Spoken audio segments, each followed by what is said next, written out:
আমরা অত্যন্ত দুঃখের সঙ্গে জানাচ্ছি যে গত 13 তারিখ দিবাগত রাতে দিনাজপুর মেডিকেল কলেজ হাসপাতালের কার্ডিওলজি বিভাগে রোগীর স্বজনদের সঙ্গে আমাদের চিকিৎসক এবং নার্সদের উপরে যে ন্যাক্কারজনক হামলার ঘটনা ঘটে এবং এই ধরনের ঘটনা বারবার ঘটেই আসতেছে, তার আমরা তীব্র নিন্দা জানাচ্ছি। আপনারা জানেন যে দিনাজপুর মেডিকেল কলেজ হাসপাতাল একটা 500 সদর হাসপাতাল। যদিও 500 সদর হাসপাতাল, কিন্তু এখানে প্রায় প্রতিদিন 1200 থেকে 1300 জনের মতো রোগী ভর্তি থাকে এবং 1000 থেকে 1500 জন রোগী বহির্বিভাগ থেকে চিকিৎসা গ্রহণ করে।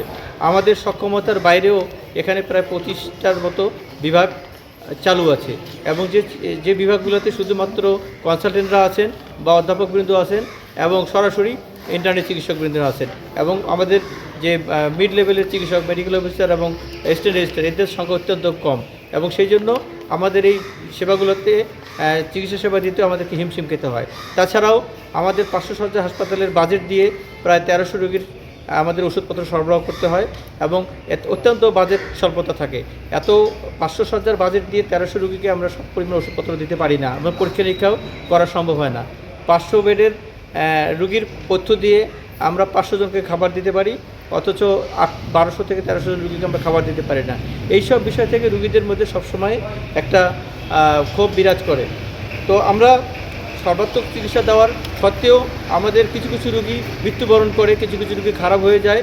যদিও আমরা সর্বোত্তম চেষ্টা করি, এটা কখনোই ডাক্তারদের কোনো অবহেলা থাকে না এবং ডাক্তাররা সর্বোচ্চ চিকিৎসা করে, তারপরেও স্বাভাবিক প্রক্রিয়ায় কিছু কিছু রোগী মারা যায় এবং স্বাভাবিক কিছু রোগী খারাপ হয়ে যায় এবং এই সময় রোগীর স্বজন ভুল বুঝে তারা আমাদের চিকিৎসকদের সাথে অশালীন আচরণ করে, অনেক সময় ন্যাক্কারজনকভাবে হামলা চালায় এবং শারীরিকভাবে নির্যাতন হয় এবং এই সবের প্রতিবাদে আমাদের ইন্টার্ন চিকিৎসকবৃন্দ গত 13 তারিখ থেকে তারা কর্মবিরতি পালন করছে। তারা সুষ্ঠু আসলে নিরাপত্তার জন্য তারা এই কর্মবিরতি পালন করছিল। তাদের সাথে আমরা আলাপ আলোচনা করেছি এবং আমাদের আইন প্রয়োগকারী সংস্থা, স্থানীয় প্রশাসন সকলের সাথে আলাপ আলোচনা করে তাদের এই যৌক্তিক দাবি, ন্যায্য দাবির প্রতি আমরা পূর্ণাঙ্গ সমর্থন জানি। এগুলো আমাদেরও দাবি, কারণ চিকিৎসক হিসাবে আমরা শঙ্কামুক্ত থেকে চিকিৎসা করতে চাই এবং তাদের এই দাবি দেওয়াগুলো অত্যন্ত যৌক্তিক ছিল।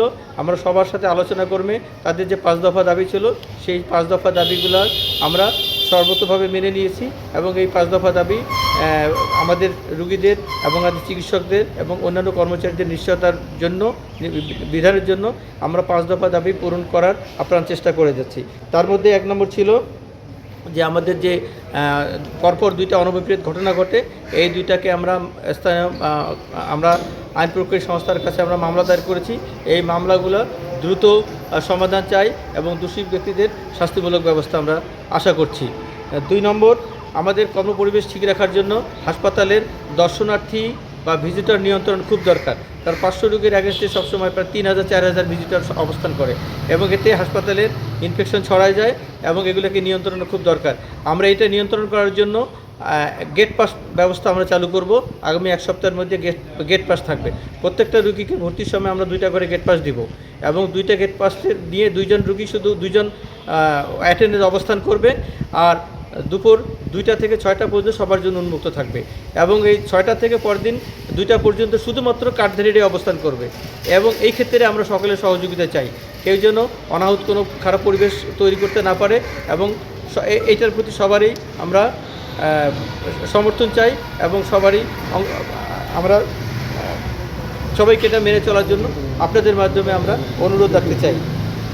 আর আমরা যে ওদের আরও যে 5টার মধ্যে আর যে দাবিগুলা, সেই দাবিগুলা হচ্ছে ক্যাম্পাসে আমাদের যে র্যাপিড রেসপন্স টিম একটা গঠন করা হয়েছে, যেটা পুলিশ সদস্য, আনসার সদস্য, আমাদের হাসপাতালের কর্মচারী এবং কর্মকর্তাদের সমন্বয়ে তাদেরকে আমরা অ্যাক্টিভ করতেছি, যাতে কোনো রকমের কোনো অনভিপ্রেত ঘটনার সাথে সাথে এই র্যাপিড রেসপন্স টিম খুব দ্রুত সক্রিয় হয়।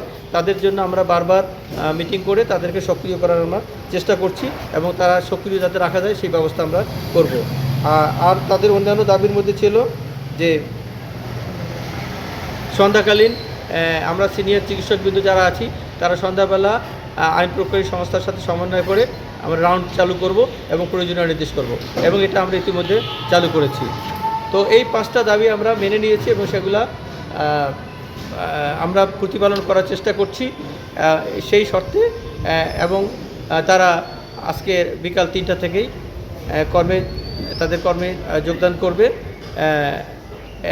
আমরা প্রতিষ্ঠানকে আমরা সর্বতভাবে সচল রাখার চেষ্টা করছি এবং সবার আমরা সহযোগিতা চাই হাসপাতালের চিকিৎসকদের, নার্সদের এবং রোগীদের নিরাপত্তা বিষয় বিধান করার জন্য সকলের যা যা করার দরকার আমরা সবার কাছ থেকে আপনাদের মাধ্যমে সহযোগিতা চাচ্ছি।